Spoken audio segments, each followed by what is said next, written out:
Dando continuidade ao tema jurisprudência, depois da classificação das espécies, né, vamos fazer um paralelo entre jurisprudência e costume. É importante destacar que a gente só faz paralelo daquilo que tem alguma semelhança, alguma similaridade. E a similaridade que existe sempre foi muito bem trabalhada e destacada pelo Guido Fernando Silva Soares, um autor que fez denominou, né, a jurisprudência de costume judiciário, certo? E reforçando aquilo que foi dito quando a gente viu os sentidos da palavra jurisprudência, em que a jurisprudência em sentido estrito é aquela que é repetida de maneira uniforme, o que é uma característica do costume. O costume, para ser costume, ele tem que ser repetido de maneira uniforme. Então, a jurisprudência se assemelha com o costume nesse sentido. A jurisprudência ganha força e ganha status de jurisprudência em sentido estrito no momento que, assim como o costume, é repetido de maneira uniforme. E é isso que as aproxima. Agora, tirando isso, que aproxima jurisprudência e costume, as distinções são bem mais simples, né? Então, a primeira linha ali dessa tabela que a gente está visualizando, né, que a jurisprudência é reflexiva e o costume é irreflexivo. Essa distinção no sentido de que a jurisprudência surge de uma reflexão, ao passo que o costume não. O costume surge naturalmente, de forma voluntária, espontânea, né, no seio da sociedade. Às vezes, inclusive, a gente nem sabe a origem ao certo, né, por que começou daquele jeito. Né? Já a jurisprudência tem fundamento. A jurisprudência é fruto de uma reflexão e, por vezes, de uma reflexão muito profunda, de uma reflexão muito bem feita, né, muito trabalhosa, e que justifica e fundamenta aquela decisão que foi tomada.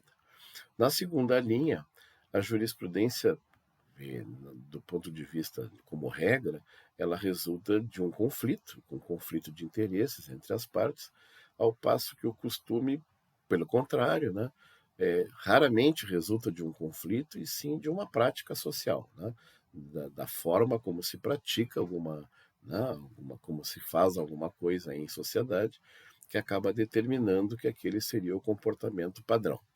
Então, essa é uma segunda diferença. A terceira diferença é que a jurisprudência é feita por um poder, né, de governo, né? O governo é tripartido, poder executivo, legislativo e judiciário. A jurisprudência é elaborada pelo poder judiciário, por definição, ao passo que o costume é um fato social espontâneo e coletivo. Perdão.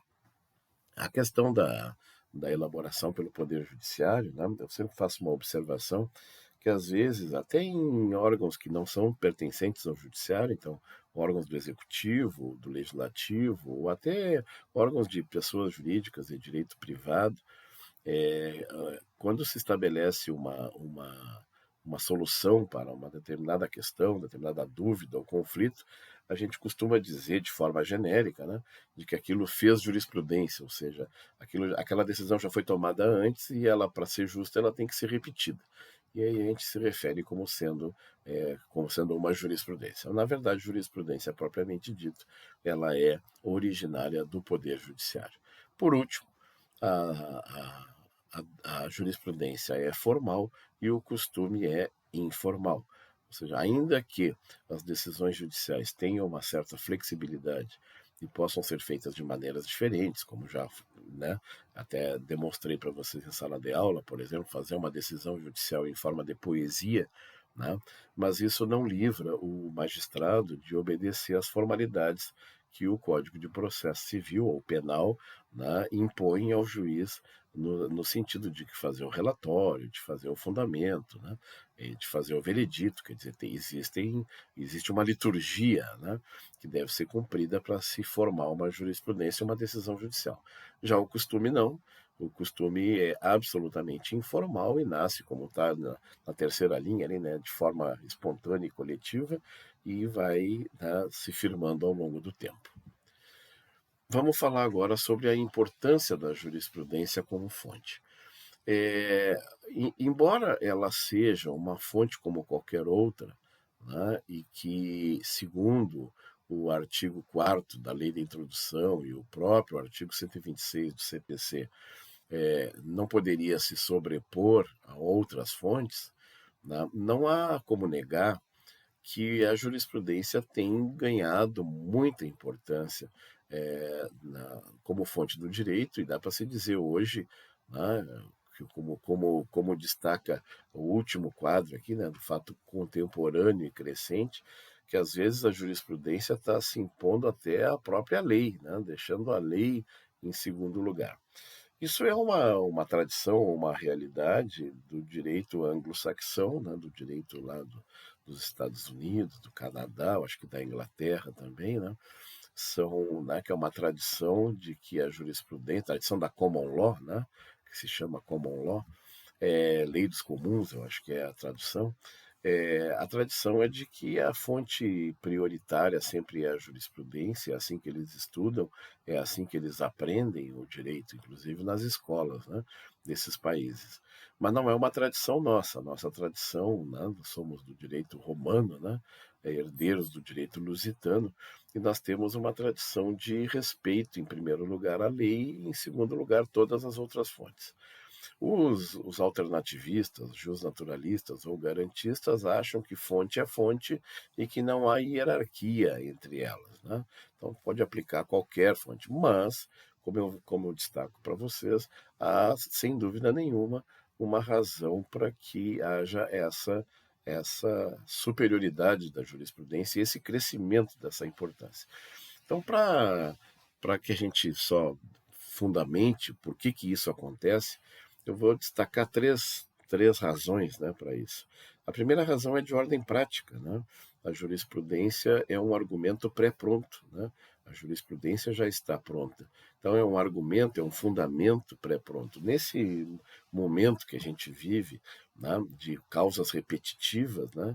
Então, às vezes, é uma causa que se repete com muita frequência, são situações que atingem muitas pessoas. Se aquela decisão já existe, né, então fica muito fácil para o juiz pegar aquela decisão que já está pronta, já há um precedente com o qual ele concorda, né, e ele acha que encaixa naquela situação concreta.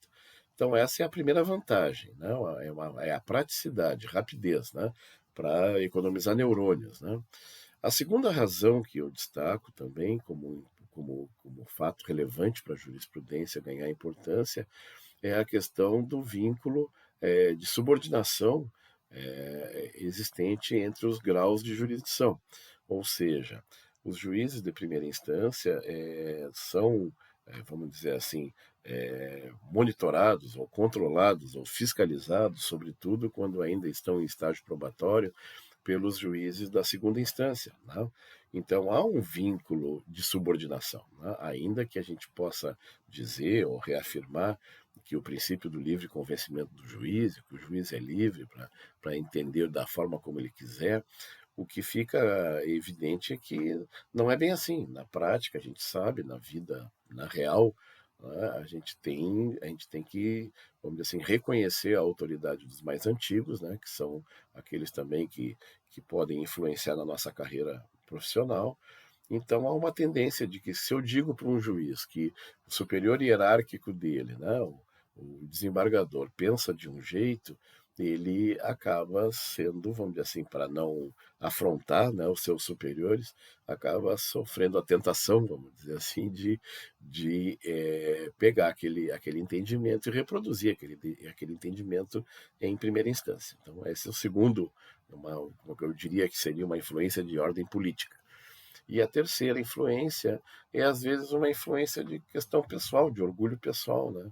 É o medo de que a decisão seja reformada, né? Ninguém gosta de ter o seu entendimento, né, é, reformado, certo? E um juiz é um ser humano como qualquer outro, né?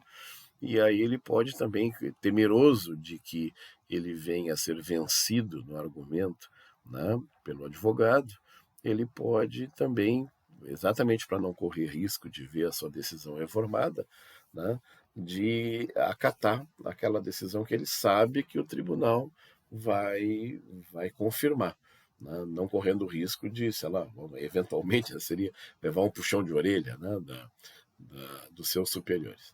Então, seria então uma razão de ordem prática, uma razão de ordem política e uma razão de orgulho próprio, de orgulho pessoal, né, que poderia explicar ou justificar essa relevância crescente da jurisprudência como fonte do direito. Outra pausa também para que o vídeo não fique muito comprido.